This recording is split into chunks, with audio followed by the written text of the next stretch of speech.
Thank you, David, for global overview and for walking through the history of Armenia. I think that was very good to hear again. I will focus on two aspects. One is the education, another is reversing migration means repatriation. I think these are two emerging issues that are so important for Armenian future. I would even like to link them together, these two aspects, because one can contribute to another one. First of all, in order to talk about repatriation, we have to know who are we dealing with. Since we are also talking about network, so I would then think that one important aspect is to create a global network of Armenian professionals, academicians, academics, business people, because I don't think that such a network, I mean real network, online network, remote network of people exists. And there are many different type of networks such as LinkedIn, Facebook, where many Armenians are part of those global networks. But I think having specific one that will just contain the people who would register, would feel that they belong to global Armenian network. Whether that would be Armenians or non-Armenians, but they would feel they are part of the global network. And that global network will have an idea behind, not just a network of people like in Facebook to click on like and say what they are eating today or drinking today, etc. I think this would be for them to show what they are capable of being useful, helpful for Armenian development. That's from one end, and I believe that this network is possible and people will be readily available for registering themselves to be part of this. And I will try to work in this area to make this happen. From what I see this as a contribution to Armenia and Armenian education.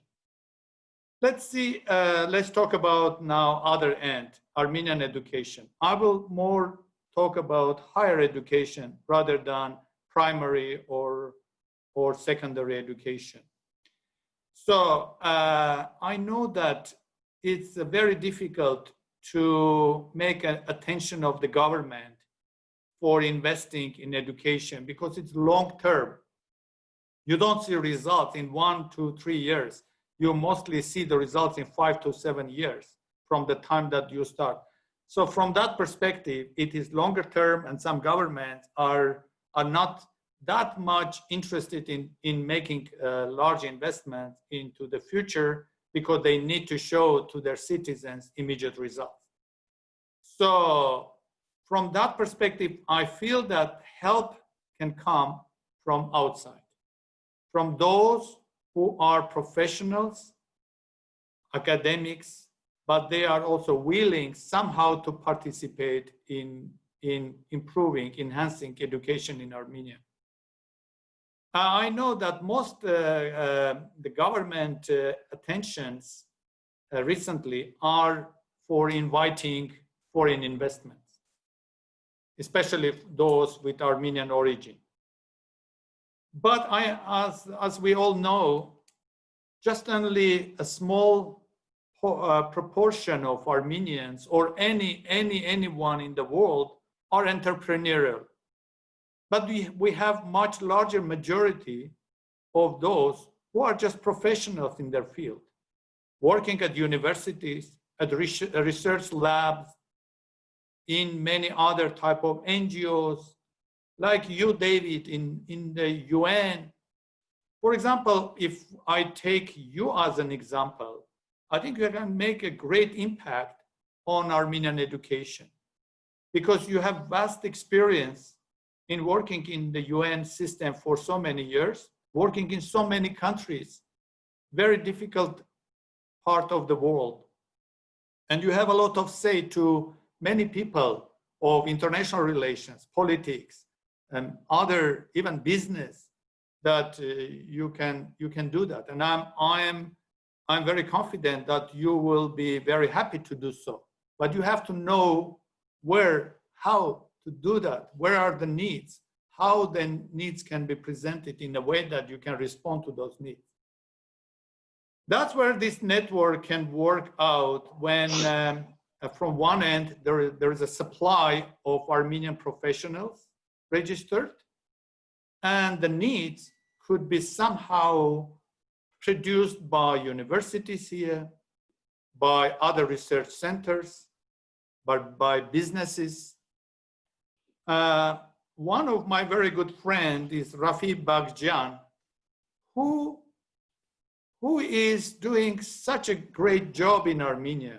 He has a vast experience working so many years at Shell in many countries. Mm-hmm. He understands business from inside. And he is so happy to share his knowledge with so many people. For example, my company invited him to give a lecture for free. And he was doing that happily because he thought that this would be part of his contribution to his motherland. And there are many, many different examples of people who would take just 1 year or 1 semester off from their universities and come here and give some courses of their within their competencies in Armenian universities. I know that American University is one that does this type of things, but other universities are not that much in this. I think because when I look from our internal resources in Armenia, there are so many emerging needs that I'm not positive that the government would make a very large investment into this. But now, how to attract these people to come? If you pay them the salaries that they receive in the US or other countries, it may not be sustainable because then how this cannot work. So, but I believe that we have to find a lot of volunteers, especially among those that are getting closer to their retirements, but they have accumulated knowledge and experience they can share. So they can, I think, happily move to Armenia and just contribute with certain type of privileges that government can give, low-cost privileges. For example, arrange for their accommodation. Make sure that they have provided this for free for these people that can come. And Armenia is an enjoyable place. It's a really very lovely place. I am here. Let me introduce myself. I did not do that at the beginning. I grew up in Armenia. Then I worked at some international organizations such as WHO in Denmark, in Copenhagen, then OECD in Paris, then G7 in Moscow. Then I set up my company Synergy in the US. And then after that, I opened a subsidiary in Armenia, large technical office in Armenia. And, but I spent now more time in Armenia than in Washington, DC, in Virginia. Because if I would not have business here, I could not spend this much time here. If I would not have anything that would really connect me here.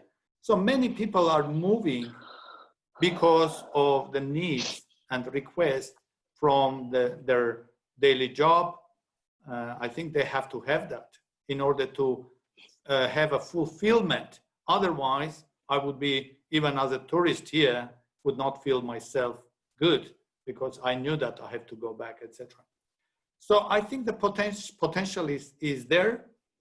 It's a matter how we can organize it. First, spread the word about a need for networking Armenian professionals. Spread the word to all these educational universities in Armenia so that they can really think how they can benefit from people from outside of Armenia, and work with the government to ensure that they can give some benefits, some allowances, something like accommodation or anything to encourage people. They cannot afford to do more than that. But I think with the small appreciation, it would be more appreciation than real compensation.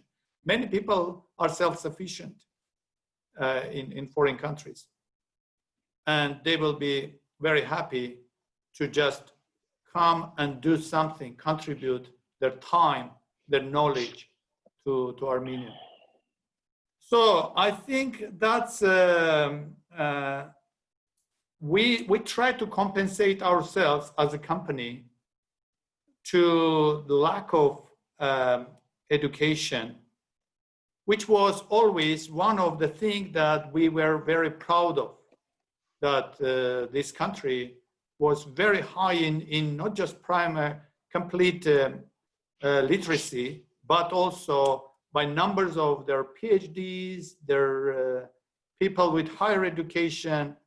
And I think we have a risk now that this will go down because you cannot keep it, you cannot compete with many other institutions, because we know these are government-based education, like universities, and government cannot afford to pay salaries to those lecturers, teachers at the same level as business does. So many people go to business, like take an IT.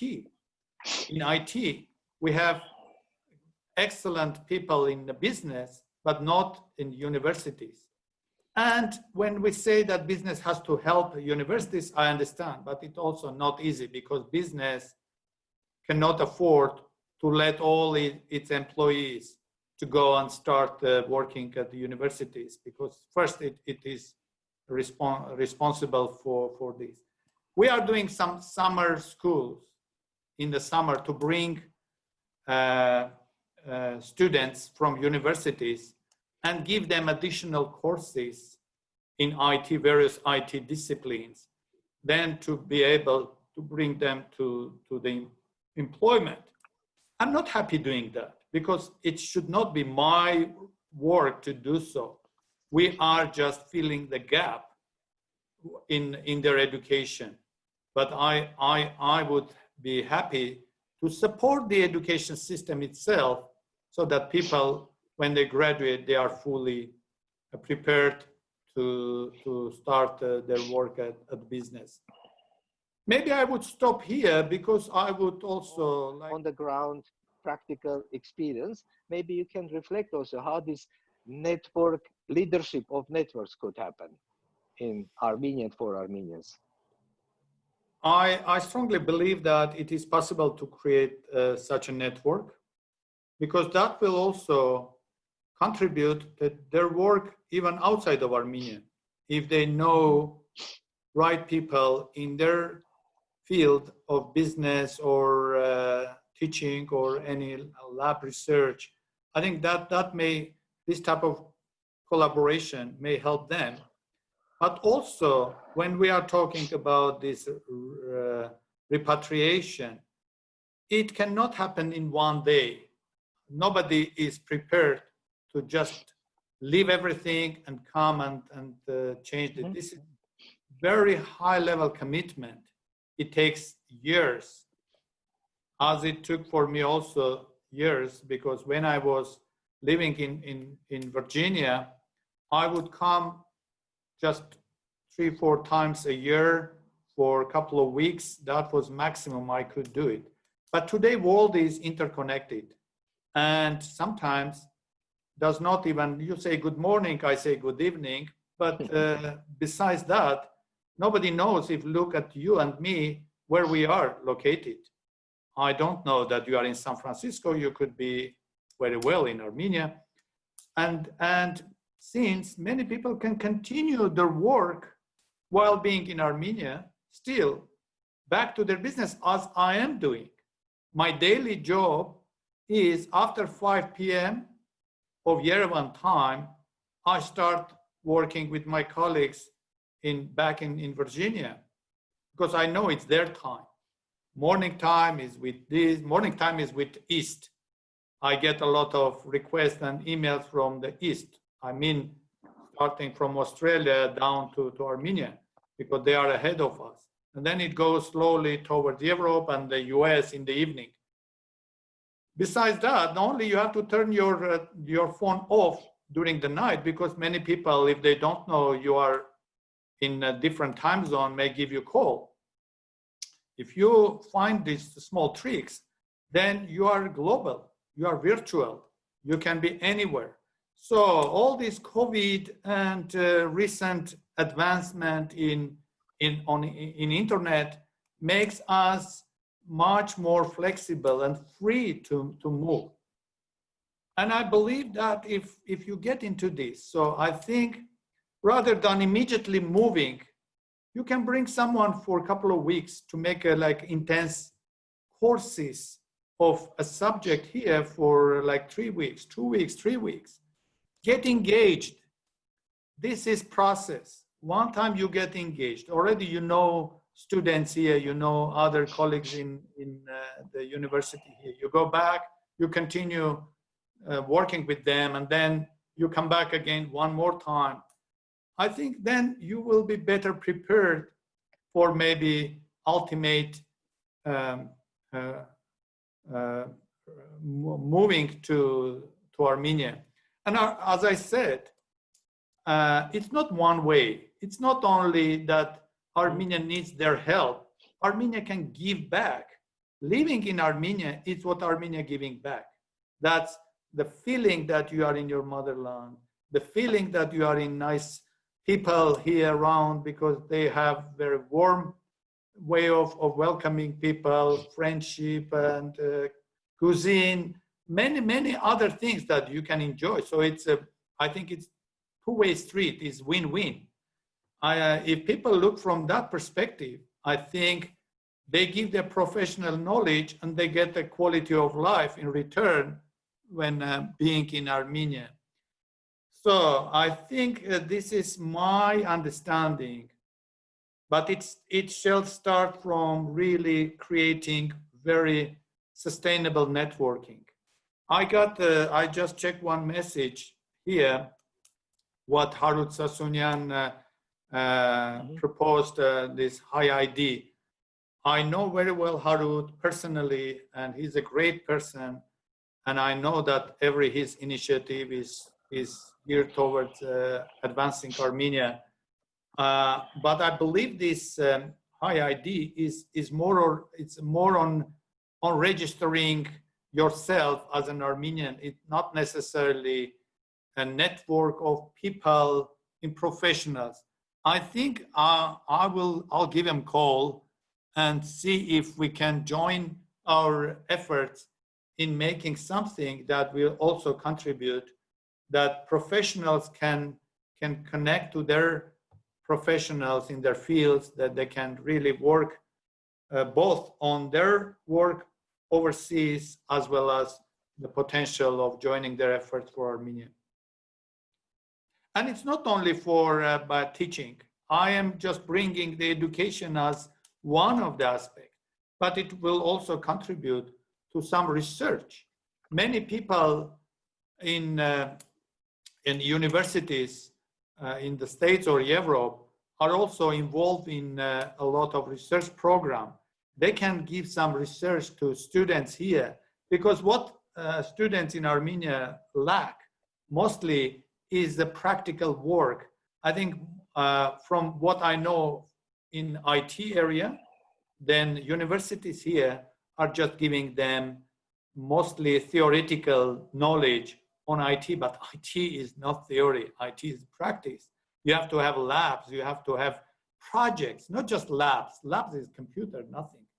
But if you have a project, interesting project that are being done at the university, that can really consolidate students around those projects so that they can contribute to those projects. So a lot of research labs can cooperate. Then it will also then be going towards business. When talking about business, education in the business, I mean not just C++ or Java for, I think people here are smart enough that they can train themselves even in those subjects. But in the business, there are business subjects, sales, business development, project management, system analysis, so many other things that not easily being given at the colleges, universities. These are that a lot of practitioners, like I brought an example of Rafi. Rafi can give a great course on business, on how to do business, how to do negotiations. It's very unique. You have to find people around the world who know how to make a negotiations. Unfortunately, businesses here, there are so many startups. 20,000 in IT people are in Armenia. And they're now startups, it's another startup country, like you said, Israel. Armenia is a smaller scale, but still startup country because a lot of startups here, a lot of entrepreneurs here. I'm not sure that they know how to do negotiations, but they need an experienced people to really contribute their time and then try to fill the gaps. So I think these are also very much applicable to business, not just universities. Also to reflect on what you were saying, when we had some repatriants from Syria, from Iran, those who were doing business or who moved here to Armenia to transform their business into Armenian business, they got some problems because the business, how to conduct business in Armenia was very much different from how to conduct business in Iran or in Syria. That was for them a certain level of frustration or the need in adapting. But when we are talking about professionals, I think integration was much easier. I have a good examples of that. I have one colleague who recently moved from Australia, high professional, working in Australia with very high level, one of the best consulting in the world.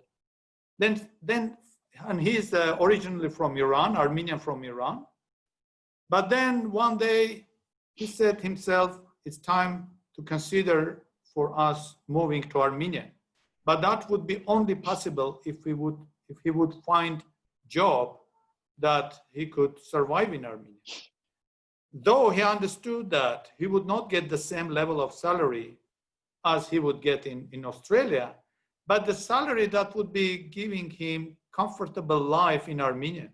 Cost of life in Armenia is much cheaper than in Australia or in the States. And then it was good time that it got to our attention.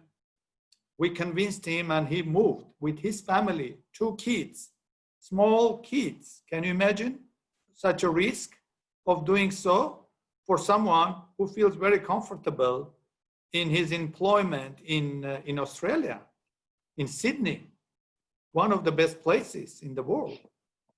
So, but he did. Then you have to ask yourself why he has done so. He has done not for me, he has done for himself, because he feels that he will have quality of life is not only your monetary income, it's the way that you feel your life for your kids. Because he said, I would like my kids to grow up in this country. I love this country. And before that, he visited several times. He studied at the American University at one point. So he knew what he's doing. He did not come just, that's why I'm saying you cannot repatriate in one day. You have to engage. You have to bring them. They come here, they fall in love with this country because it gives so much opportunities for making your life as long as you get good enough income to make your life comfortable. Okay? And now he is here, he's working, he's happy. I have another one, a colleague from Oman, also did not grow up in Armenia. He grew up also in a foreign country. I think these examples, if we study, will show that there is a potential. We are not talking about virtual things. David, you are the best example. You spent most of your life outside of Armenia because of your work employment. You lived maybe in like 15 countries. Huh? Now, I believe that you would be happy also to come over, if not 12 months, but live here 6 months. Go in San Francisco, live your other 6 months there or somewhere else, wherever you like. But just share with us if that is part of your plans, and you are another good example of someone. True. No, very true, Ashot.